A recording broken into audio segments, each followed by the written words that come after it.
everyone, and thank you for joining us on ABC-7 at 5. I'm Estela Casas. New at 5, the capital murder trial for an alleged Barrio Azteca gang member is expected to begin tomorrow. Jury selection in the trial of Juan Cornejo is underway right now at the county courthouse downtown.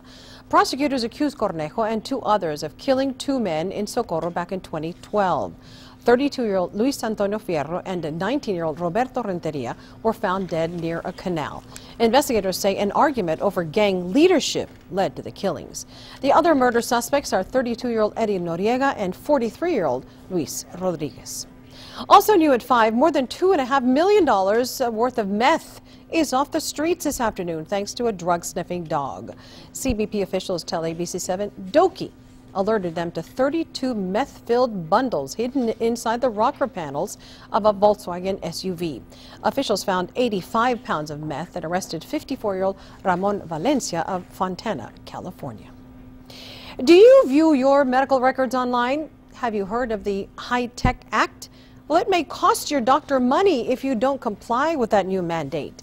ABC-7's Pilar Arias joins us live to explain the story new at 5 and only on ABC-7. Pilar.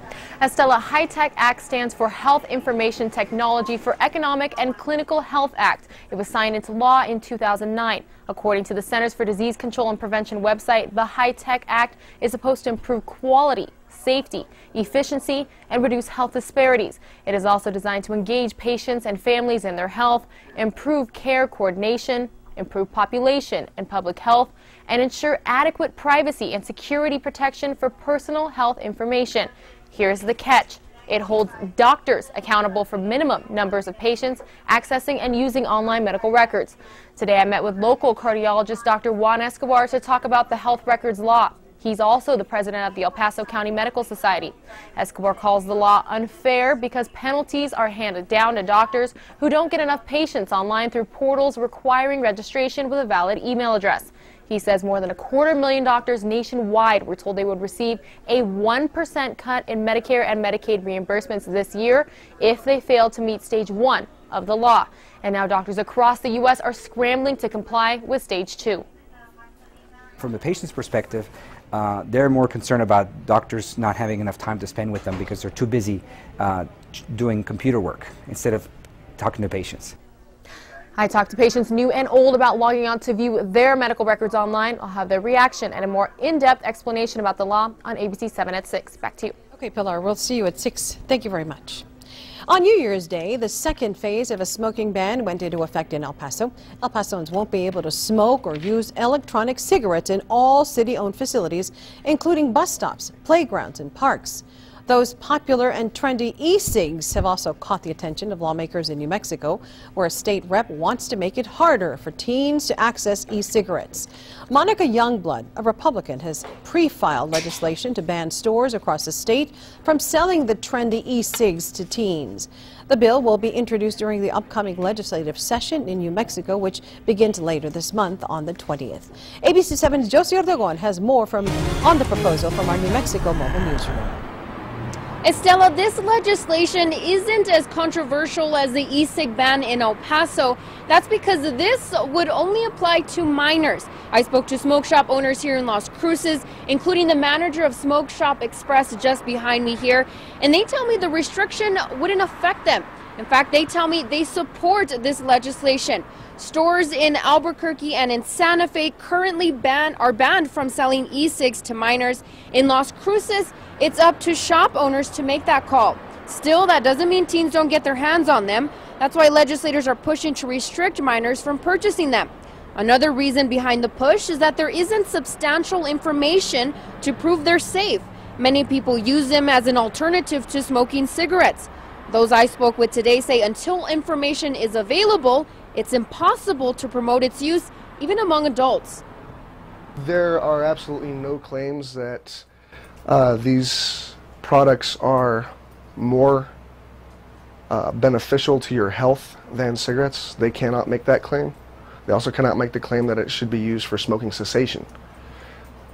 Is it better? Is it worse? I don't know. There hasn't been enough studies. Enough data right now to, say definitively one way or another, this is safe, this isn't safe, but we know that they can be used in unsafe ways.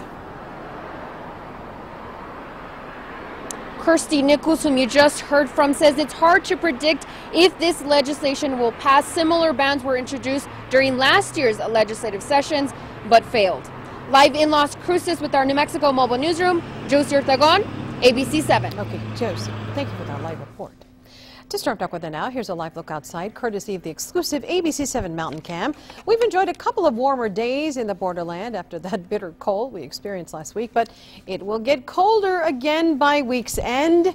Chief Meteorologist Doppler Dave Spielman has our first forecast. Hi, Doppler. Yeah, more so by Thursday and Friday. That's when we're going to see the bulk of the colder temperatures hit us. But, boy, where the cold air is, you have to go well to the north and northeast of us to see those temperatures. In fact, check it out across the entire country. In fact, the real Arctic air is right there. You can see it kind of making its way across the northern plains and the Midwest there. But again, that's where we're seeing a lot of the cold air. 39 in Oklahoma City. Chilly for them. Look at Jackson in Mississippi at 38 degrees. Atlanta at 41 degrees. And again, this front is going to come in from the northeast. The wind's going to crank up really on the west side of town, and the cold air will make its way in here. In fact, the cold air is not going to be too far away. I should say the real cold air. You get around Lubbock, Amarillo, and Denver. But again, the air will modify as it makes its way across southern New Mexico and far west Texas. I'll talk all about the changes coming in just a bit, Estela. Okay, Doppler, thank you. Business owners in Las Cruces are adapting to a new minimum wage ordinance that will eventually make them pay employees $10.10 an hour. On New Year's Day, the minimum wage in Las Cruces increased to $8.40 an hour. In 2017, it will increase to $9.20 an hour. And in 2019, it will rise to $10.10 an hour. New at 5, the community group that lobbied for better wages, KVIA, held a rally outside Las Cruces City Hall today. It wants to educate workers about the new city ordinance that just went into effect. Our New Mexico Mobile Newsroom was at the rally. We asked organizers if they fear higher wages will hurt employers and eventually put people out of work. We know that there are people who will struggle with this. There'll be small businesses that will have a hard time making this work for their businesses. But on the whole, more people are going to have more money in their pockets. Businesses will have more stable employees. So in the long term, in the long run, it should be a benefit to everybody. Small business owners in Las Cruces tell ABC-7 they will have to cut their employees' hours as they adjust to the new minimum wage. Some employers told us that. They also say they will begin passing some of those extra labor costs to customers. In 2012, El Paso voters approved nearly $500 million in quality of life projects. Today, we're learning more about those projects and why some additions are not over budget. ABC-7's Maria Garcia is live with new information. Maria. Hi, Estela. The city has been working on several of those projects all throughout the city of El Paso. Now, we noticed for one project, though, there were about $100,000 worth of additions, so we checked to see if it was over budget.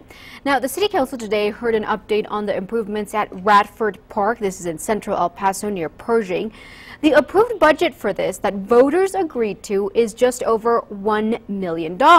We noticed again there were about $100,000 worth of unforeseen costs. Things like moving electrical poles, extending a rock wall, adding a stormwater detention pond in case the park expands in the future, among other things.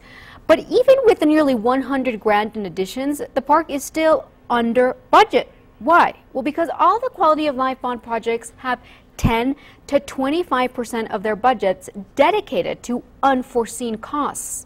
We're working on with staff is how do we come up with a good business model, good business plan that gives the public more bang for their buck. Now, the project manager for the park told me all of the budgets for quality of life bond projects have included in them a 10 to 25% for unforeseen costs. So why does this all matter? Well, if there's a project over budget, that means not only is the cost over, but then the city has gone through the already built-in funds for unforeseen costs. An example of this, that West Side pool that at one point was $4 million over budget. So we'll keep an eye on these projects for you. Back to you, Estela. We'll keep doing the math. Maria, thank you very much.